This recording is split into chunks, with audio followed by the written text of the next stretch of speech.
Olá, tudo bem? Bem-vindos à nossa aula de número 6.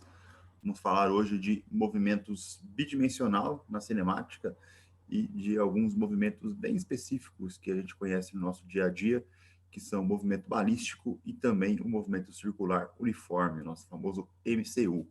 Eu sou o professor André Liborati, está aqui o meu e-mail de contato. Qualquer dúvida, vocês podem estar me escrevendo.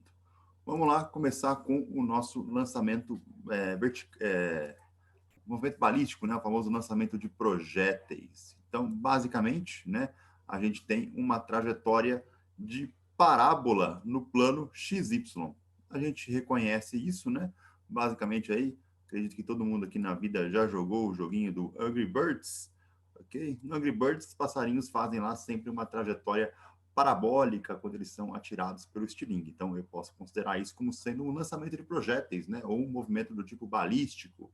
Quando um goleiro também lança uma bola no tiro de meta, né, eu tenho uma trajetória de parábola, a bola sobe e desce até chegar no jogador.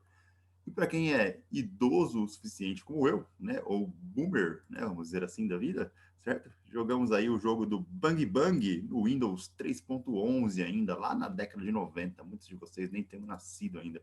Mas nesse joguinho do Bang Bang, você tinha que acertar um alvo, né? E aí você controlava aqui a velocidade inicial e o ângulo de lançamento para estar aí acertando o alvo, né? Era um joguinho bem legal aí, um joguinho de física, ok?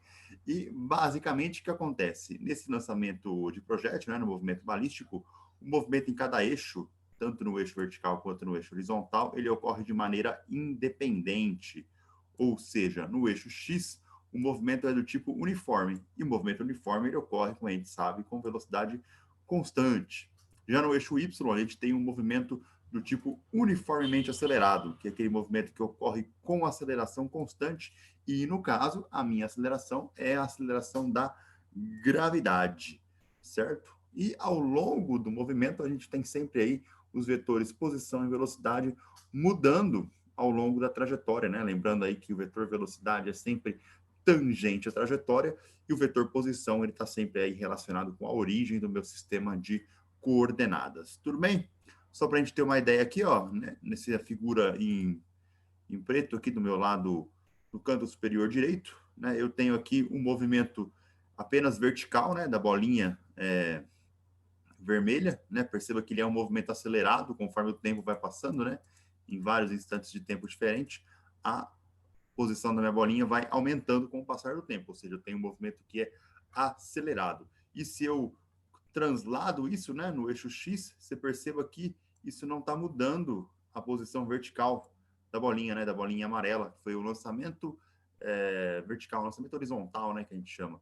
Então, o eixo X, né, o movimento no eixo X, ele ocorre de maneira independente. Você vê que as posições aqui, ó, elas são correspondentes, né, da minha bolinha vermelha e amarela na direção Y. Tudo bem? Vamos lá então entender como é que funciona melhor aí as variáveis do nosso lançamento balístico. Então, vou considerar basicamente que o ponto de lançamento coincida com a origem do sistema de coordenadas, né? Ou seja, a minha posição inicial, né? O meu vetor posição ele vai ser x0y chapéu, y0j chapéu medidos em metros, aonde tanto x0 quanto y0 vão ser aí 0, 0, que é a origem do meu sistema de coordenadas. Logicamente que isso não é um padrão, né? Eu posso estar mudando essa origem, né? Dependendo do problema, dependendo da aplicação, a origem não pode não coincidir, né, com as coordenadas iniciais de x e de y. E a gente tem também duas variáveis bem importantes, que é o meu θ zero, que é o ângulo de lançamento. Então eu tenho aqui, ó, se você olhar nessa figura que está do nosso canto inferior direito, que eu estou grifando em vermelho, nessa figura aqui, ó, eu tenho um ângulo θ zero. Esse ângulo θ zero é o meu ângulo de lançamento, né? É o meu ângulo inicial. Então ele vai dizer, né, como que eu estou angulando, né, mirando ali para estar fazendo o meu lançamento de projéteis. E a velocidade inicial também é bem importante. Na verdade, esses dois parâmetros, θ0 e V0, eles são os únicos parâmetros que eu preciso conhecer realmente do problema para estar caracterizando ele por completo. A gente vai ver depois que tudo pode ser descrito em termos de θ0 e em termos de V0. Beleza? Então, olhando aqui agora para a velocidade, Tá aqui a minha trajetória, né? Vou estar pintando ela de azul aqui, ó. Essa é a minha trajetória. E o vetor velocidade inicial, que eu vou chamar de V0, ele tem aqui, ó, a direção e o sentido tangente à trajetória. Quando eu decomponho ele em coordenadas, né, eu vou ter V0x, que é a componente horizontal da minha velocidade. Esse camarada aqui, ele é constante, porque eu estou lidando num movimento uniforme, né, mas em relação a θ0, o V0x é medido em relação ao cosseno, né, ele está fazendo aí o papel do cateto adjacente ao vetor V0.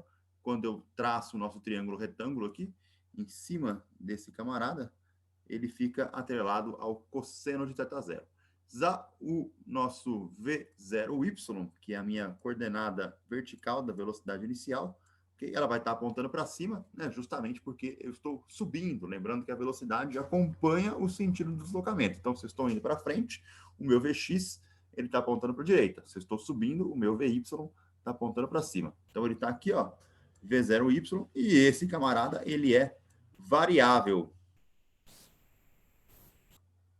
Ele pode mudar porque a gente está aí no movimento uniformemente variado com aceleração constante. E quando eu traço o nosso triângulo retângulo, esse V0y ele fica atrelado à função seno de θ0, porque ele está justamente aí como cateto oposto àquele ângulo, né, de θ0. Então, V0y, V0, seno de θ0.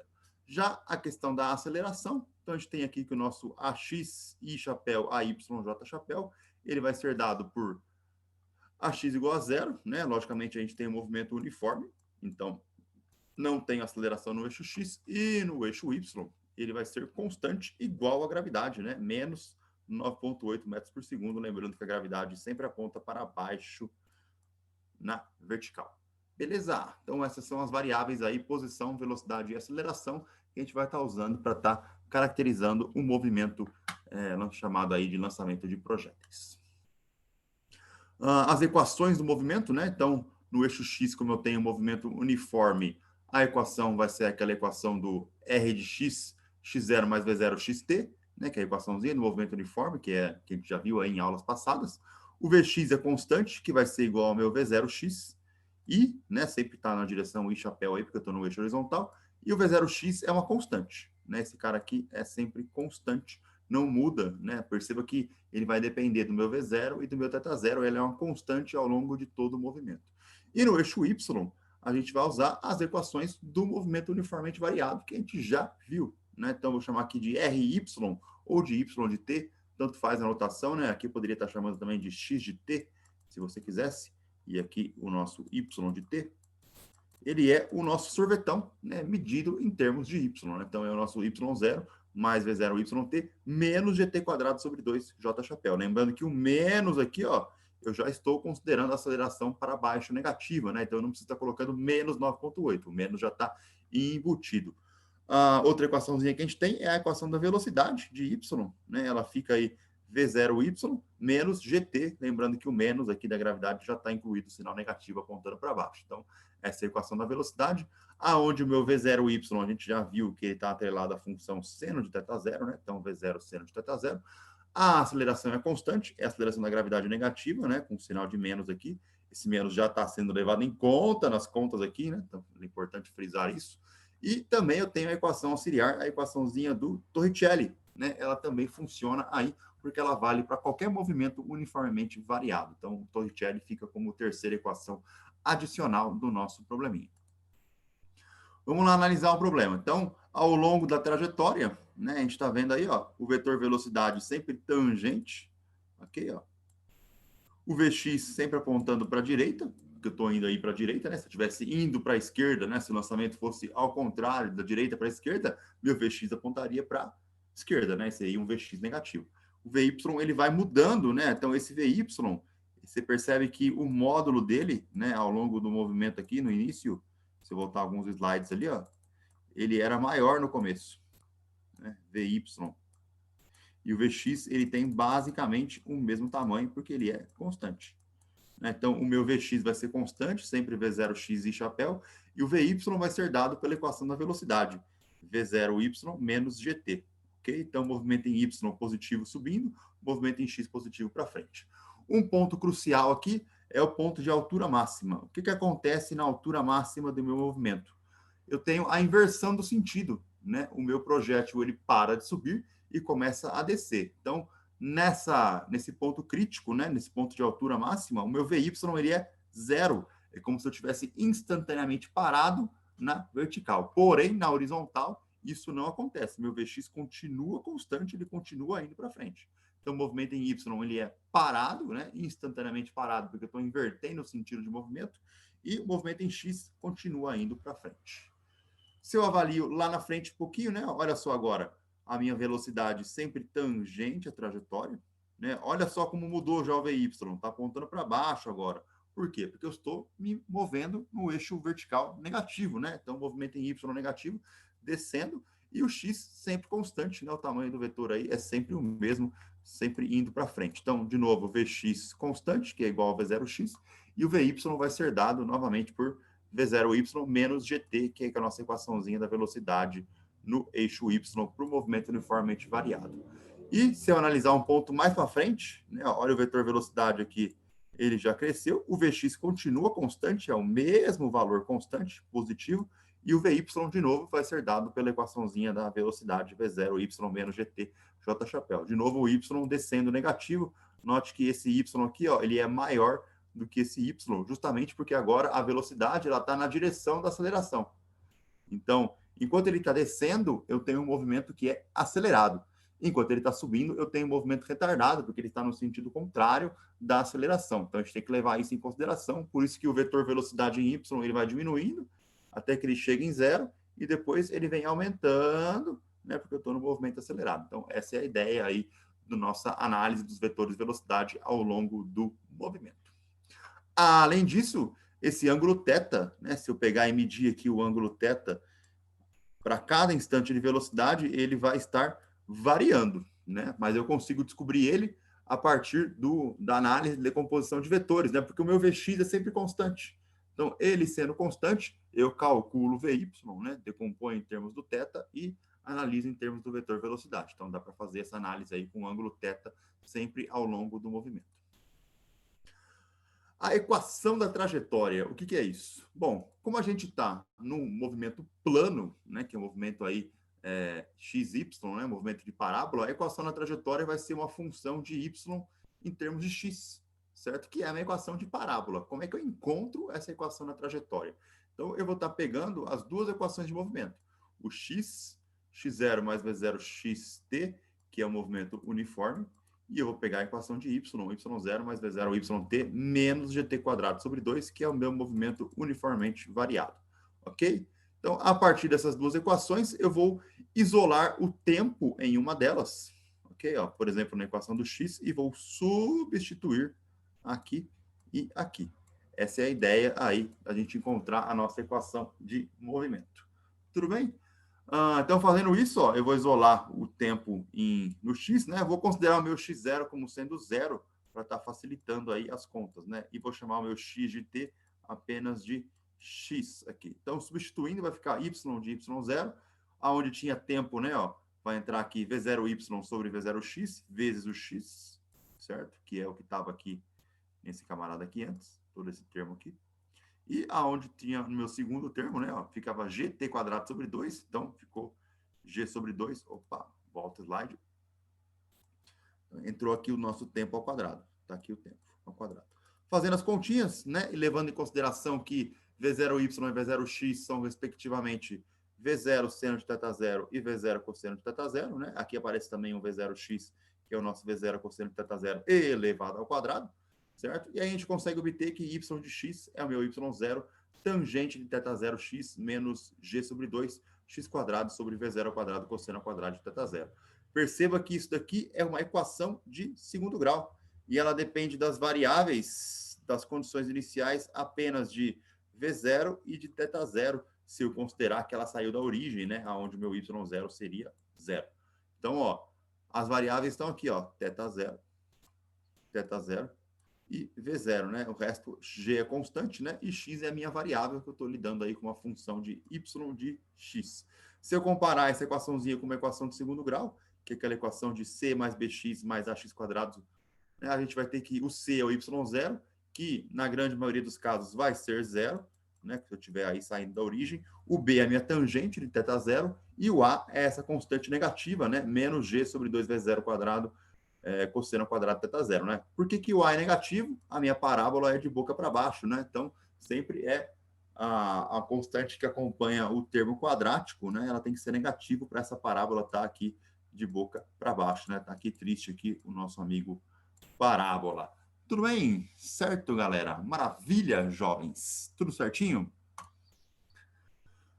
Alcance horizontal, né? O que seria esse alcance horizontal? O quão longe eu consigo chegar, né? Variando ali os nossos parâmetros de controle, o V0 e o θ0. Basicamente seria se você quer acertar aquele porquinho lazarento que está lá longe, escondido lá com um passarinho no Angry Birds, né? Que ângulo que eu tenho que usar e qual que é a velocidade inicial que eu tenho que usar, certo? Então, de novo, eu vou pegar as equações em função do tempo aqui, ó, meu x de t, x0 mais v0, xt, e o nosso y de t, y0 mais v0, yt, menos gt quadrado. Lembrando que o menos já está embutido aqui, o sinal da gravidade, né? Menos 9,8. E eu vou considerar que o y0 é igual ao meu y de t. Por quê? Porque a nossa parábola, né, ó, ele vai subir e descer, caindo no mesmo lugar. Ou seja, o meu y inicial é igual ao meu y final. Então, eu vou considerar eles como sendo zero, né? Ele saiu do chão e subiu e voltou no chão. Então, o chão sendo meu nível de referência, o meu y0 e o y de t, que vai ser a função de tempo lá na frente, vão ser igual a zeros. Já para a minha variável na posição horizontal, ó, eu vou pegar que x de t menos x0 é igual a essa distância máxima, né? Ou seja, meu x0 está aqui, meu x de t está aqui. Se eu meço a distância entre esses dois caras, né, eu vou ter aqui esse dzão. Então, essa é a distância que é que eu estou interessado, né? O dzão aí, que é a minha distância máxima. De novo, o que eu vou fazer?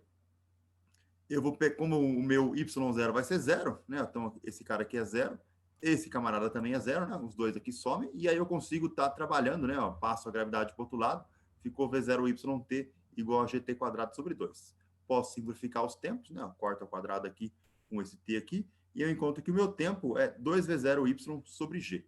Substituindo esse tempo na expressão do x de t, né, que é a expressão lá em cima, aqui, ó, agora, vou substituir lá em cima, vai ficar aqui, ó, passando o x0 para o outro lado negativo, né, ó, ficou x de t menos x0, que era o nosso d inicial, que eu chamei aqui, né, então minha variável d é igual a v0x, substituindo o tempo, né, que foi acabado de calcular aqui, ó, 2v0y sobre g.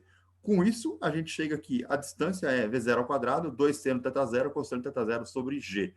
Esse jovem aqui, ó, lembrando ainda algumas propriedades da trigonometria, a gente conhece como o arco duplo de seno, né? Então, duas vezes o seno de um ângulo vezes o cosseno do ângulo é o arco duplo, né? É o seno de 2 θ0. Então, uma propriedade aí de trigonometria. Aqui eu vou estar chamando aqui, ó, seno de 2 θ0. Né? Ou seja, de novo, a minha distância máxima, ela está dependendo aí apenas de V0 e de θ0, né? G é constante, então dependendo aí apenas desses dois valores. E aí o que vai acontecer? Eu vou variar os ângulos, né? Então, variando o ângulo, se o meu ângulo for 45 graus, o que acontece? 45 vezes 2 aqui, ó, vai me dar seno de 90. Seno de 90 é o valor máximo que eu tenho para o seno, que é o valor 1.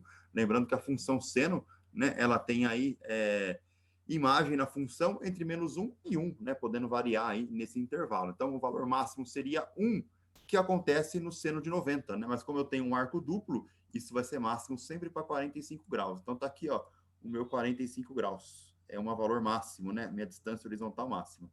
Se eu pegar 60 ou 30 graus, né? 2 vezes 30 vai dar 60 graus, 2 vezes 60 vai dar 120, né? 120 e 60 graus ao longo do seno, né? No eixo de simetria, quando a gente pega a nossa circunferência trigonométrica. Aqui, ó, cossenos e senos. Aí, a nossa aqui, ó, 160, 120 e 60, eles são simétricos, né? Eles possuem o mesmo seno. O mesmo acontece se eu pegar os ângulos de 15 e de 75 graus, né? Ó, perceba que a distância vai ser a mesma, né? Percorrida, justamente porque 15 vezes 2 vai dar 30, 75 vezes 2 vai dar 150, e o nosso 30 e o 150 também possuem aí os mesmos valores de x. Então, a distância percorrida, se o meu ângulo é 15 ou se o meu ângulo é 75, é igual, E se a distância vai ser a mesma também, né? Se eu tiver um ângulo de 30 graus e um ângulo de 60 graus. O máximo ocorre sempre para 45 graus, que 2 vezes 45 me dá 90, aí eu tenho o valor máximo do seno. Então, esses são aí as equações importantes, né, que a gente usa para estar classificando aí, caracterizando o movimento do lançamento oblíquo, né, que é o nosso lançamento de projéteis. Vamos fazer exercício para fixar esse conteúdo? Vamos lá. Então, imagine aí que eu tenho a partícula lançada da origem. Então, na minha palavrinha mágica aí, origem, x0 igual a 0, y0 igual a 0.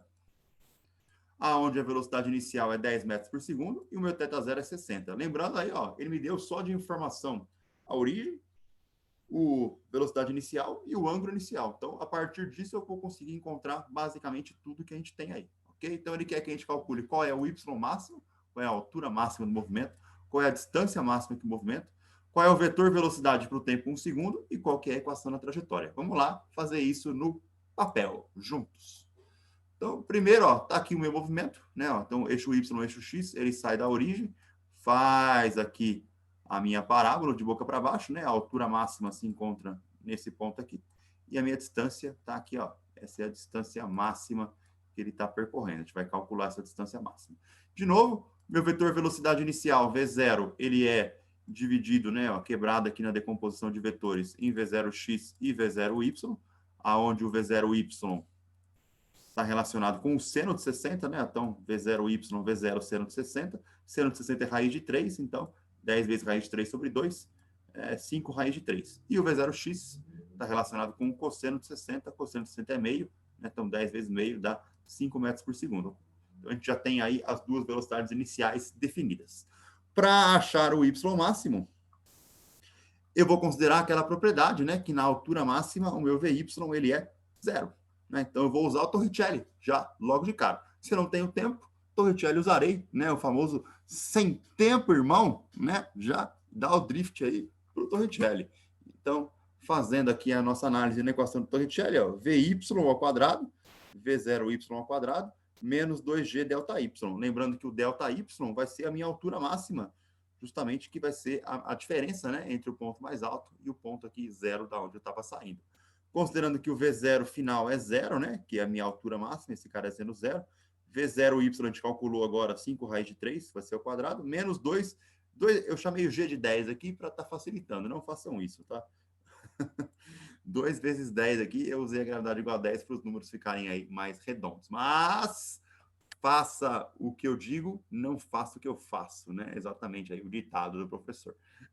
Então, 2 vezes 10 na gravidade, para o meu y máximo, né? Fazendo a continha, isso aqui vai dar 75 por 20. Então, a minha altura máxima é 3,75 metros. Já matamos aí o nosso item A. No item B, ele pede a distância máxima. A gente pode usar a fórmula direto, né? Se eu quiser. Porém, vamos fazer aí de um modo mais completo do exercício. Então, o que eu posso estar calculando aí? O tempo de subida. O que é o tempo de subida? O tanto que eu demorei para chegar na minha altura máxima. Usando a equação da velocidade, né? Do y, que eu sei que é zero no ponto de altura máxima. O V0y a gente tem, que é aquele valor lá, 5 raiz de 3. E o G eu tenho também, eu vou usar ele 10, o tempo de subida está aqui. Então, meu tempo de subida é V0y sobre G, ok? 5 raiz de 3 sobre 10, ele vai dar aí aproximadamente 0,86 segundos. Esse é meu tempo de subida. Como o movimento ele é simétrico, né? Eu não tenho aí ação da resistência do ar, eu não tenho atrito, né? E outras forças dissipativas, o tempo de subida ele vai ser igual ao tempo de descida. Então, tempo de descida também, 0,866 segundos, significa que o meu tempo total vai ser aí 1,732 segundos. Então, se eu pegar esse tempo total que eu achei aqui, ó, e substituir ele na equação da expressão da posição, né? X de t igual a x0 mais v0x vezes o tempo. Lembrando que ele saiu da origem, então meu x0 é 0. Eu vou ter aqui, ó, v0x, né, que era 5, vezes 1,732. Então, a minha distância, né, máxima vai ser 8,66 metros. Se eu pegasse direto pela fórmula, né, que a gente viu agora há pouco ali, distância máxima V0 ao quadrado seno de 2θ0 sobre G, esse valor vai dar exatamente o mesmo, né? 8,66. Então, se você não lembrar da fórmula da distância máxima, você pode estar usando as equações da cinemática, né? Do movimento uniformemente variado e do movimento uniforme para estar achando a distância máxima a partir do tempo total, que é o tempo de subida, mais o tempo de descida. Então, a gente acabou de matar aí o nosso item B de bola. No item C, ele pede o vetor velocidade em tempo 1 segundo. Então, o vetor velocidade é aquela expressão, né? Ó, V de x e chapéu, VY, J chapéu. Bom, a gente sabe que no x ele é constante. Para qualquer instante de tempo, V0x é 5 metros por segundo. Então, o x eu já tenho, né? Então, está aqui o meu 5i chapéu. Agora, para o y, eu vou usar a expressãozinha da velocidade, ó. V0y menos gt. O V0y a gente calculou, né? Era raiz de 3 sobre 2. Gravidade eu aproximei para 10. Tempo 1 segundo. Essa conta vai dar menos 1,34. Então, está aqui a minha velocidade no eixo Y. Se menos 1,34 significa que a gente já passou da altura máxima, né? Ó, porque a velocidade no eixo Y está negativa. Então, ela está para cá, ó. Lembrando aí que meu tempo de descida, tempo de subida, né, na verdade, era 8,66, ou seja, para 1 segundo eu já passei da altura máxima e estou caindo. Então faz sentido o vetor que eu encontrei aqui, né? Velocidade em x positiva, velocidade em y negativa. Por último, né, para a gente encontrar aí a equação do movimento, né? Então posso fazer pela equação direto ou fazer aquela substituição, né, de tempo em uma das variáveis. Então eu pego as duas equações da posição, o x de t igual a x0 mais v0 xt, e meu y de t igual a y0 mais v0 yt menos gt quadrado sobre 2. Considerando aí que as nossas duas posições iniciais são zero, né? Ambos aí saíram da origem, ok? E substituindo o tempo, né, como sendo aqui em relação a V0x, né, sobre x, na equação do nosso eixo y, eu vou ter que y é igual a 5 raiz de 3 vezes x sobre 5, esse 5 já cancelou aqui, ó, e g sobre 2, x sobre 5 ao quadrado, né? Lembrando que esse x sobre 5 ao quadrado, eu tenho que levar o x ao quadrado e o 5 ao quadrado, né, que vai dar 25. Esse 25 pode ser simplificado com o 10 aqui, ó, que me dá 5, né, simplificando com o 2 também aqui que eu tinha antes. Então, ele fica menos x quadrado sobre 5 mais raiz de 3x. Né? Lembrando que o raiz de 3 é justamente a tangente dos 60 graus que eu tinha lá no começo, né? Que se eu substituir direto na equação que a gente tinha da trajetória, né? Que era aqui tangente de θ zero menos g sobre 2, x quadrado sobre v0 ao quadrado cosseno ao quadrado θ zero, considerando que o y0 era zero, né? Que era o czinho, que era o termo independente ali da equação de segundo grau. Então, tangente de 60, raiz de 3, ele já apareceu aqui, ó. E quando eu substituo os outros, né, a cosseno ao quadrado de 60 me dá 0,25. Esse 0,25 vezes 2 vezes 10 vai me dar 5 aqui, né? Então, a equaçãozinha da trajetória está aqui, ó, raiz de 3x menos x quadrado sobre 5.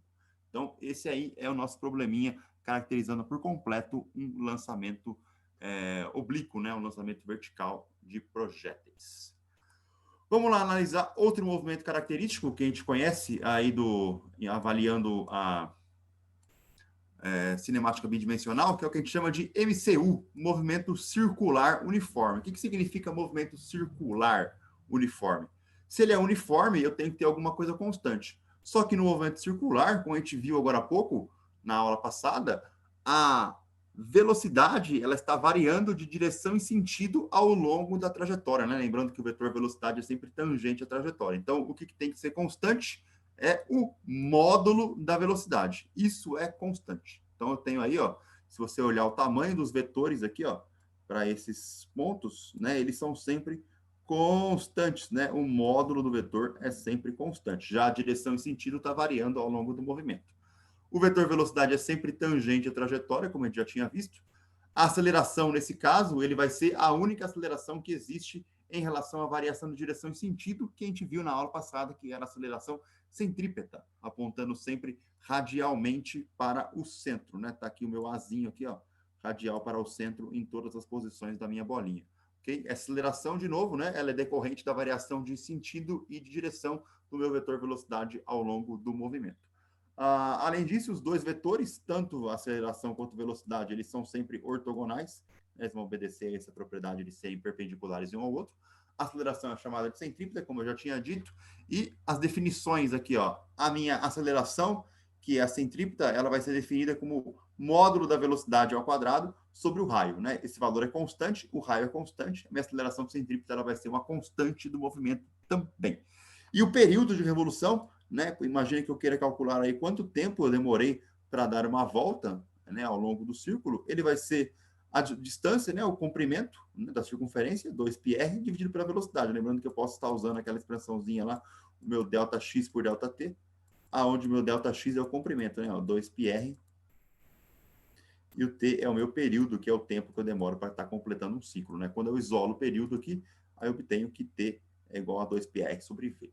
Vamos fazer um exercício aí da parte de movimento circular uniforme. Então, imagina que eu tenho um piloto de caça fazendo uma curva horizontal com intervalo de tempo 24 segundos no movimento circular uniforme.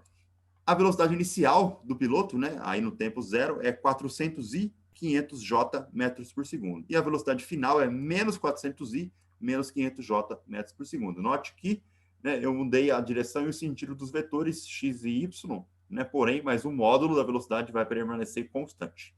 Ele quer que a gente calcule qual é o tempo para dar uma volta completa, qual é o módulo da aceleração centrípeta e qual é o raio de curvatura da curva que esse piloto de caça fez.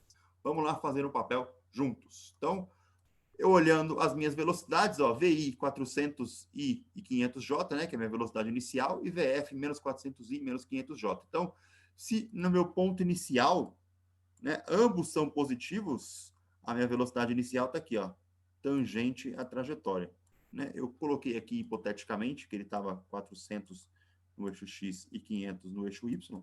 Está aqui a minha trajetória, né? A velocidade aqui positiva nas duas coordenadas. E, num outro ponto, né, como os dois vetores são negativos, eu considerei que ele estaria na metade, né, ó, do movimento, aonde o nosso VY é negativo, menos 500, e o meu VX é negativo, menos 400. Então, basicamente, eu estou aí na metade da volta. Né? Então, na variação entre VI e VF, analisando o vetor, né, nas coordenadas que ele me forneceu ali, eu considero que ele deu meia volta. Então, se meia volta foi 24 segundos, uma volta só pode ser 2 vezes 24, que é 48 segundos. Então, já descobri qual é o período aí de uma volta. Então, essa informação é importante, né, porque eu vou usar o período para estar encontrando as outras variáveis que a gente tem no problema. Então, com o período, né, a gente tem, combinando junto com a aceleração centrípeta, que é v quadrado sobre o raio, né, e o período, que é 2πr sobre a velocidade, né, lembrando que essa velocidade aqui é o módulo da velocidade, né, que é constante.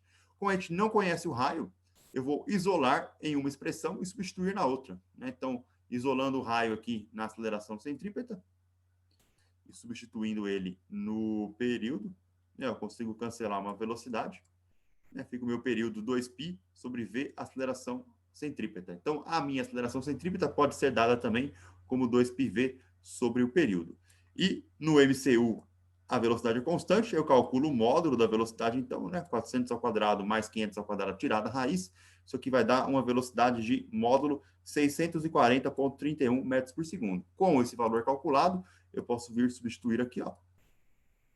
Certo? Com o período a gente conhece também que é 48, em Tosse, está aqui o meu período 48, está aqui a minha velocidade que eu acabei de calcular no slide anterior, 640,31. Fazendo a continha, minha aceleração centrípeta é 83,81 metros por segundo ao quadrado.